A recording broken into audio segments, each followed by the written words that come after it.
بسم الله الرحمن الرحيم. إنا أرسلنا نوحا إلى قومه أن أنذر قومك من قبل أن يأتيهم عذاب أليم. قال يا قوم إني لكم نذير مبين أن اعبدوا الله واتقوه وأطيعون يغفر لكم من ذنوبكم ويؤخركم إلى أجل مسمى إن أجل الله إذا جاء لا يؤخر لو كنتم تعلمون. قال رب إني دعوت قومي ليلا ونهارا فلم يزدهم دعائي إلا فرارا وإني كلما دعوتهم لتغفر لهم جعلوا أصابعهم في آذانهم واستغشوا ثيابهم وأصروا واستكبروا استكبارا ثم إني دعوتهم جهارا ثم إني أعلنت لهم وأسررت لهم إسرارا فقلت استغفروا ربكم إنه كان غفارا يرسل السماء عليكم مدرارا ويمددكم بأموال وبنين ويجعل لكم جنات ويجعل لكم أنهارا ما لكم لا ترجون لله وقارا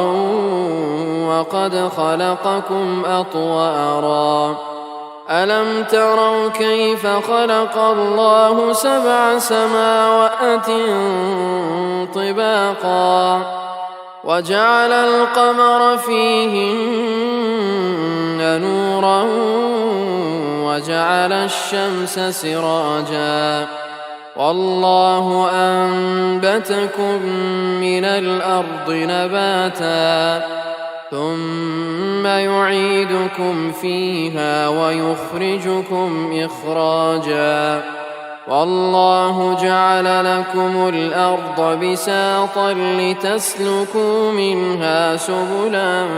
فجاجا قال نوح رب إنهم عصوني واتبعوا من لم يزده ماله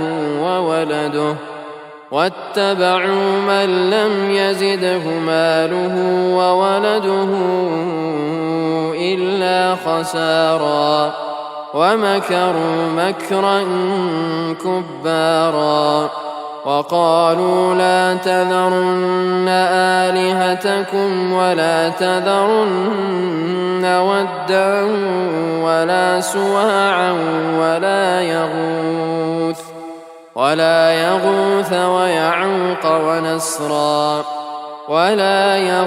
ويعوق ونسرا وقد أضلوا كثيرا ولا تزد الظالمين إلا ضلالا مما خطيئاتهم أغرقوا فأدخلوا نارا فلم يجدوا لهم من دون الله أنصارا وقال نوح رب لا تذر على الأرض من الكافرين ديارا إنك إن تذرهم يضلوا عبادك ولا يلدوا إلا فاجرا كفارا رب اغفر لي ولوالدي ولمن دخل بيتي مؤمنا وللمؤمنين والمؤمنات ولا تزد الظالمين إلا تباراً.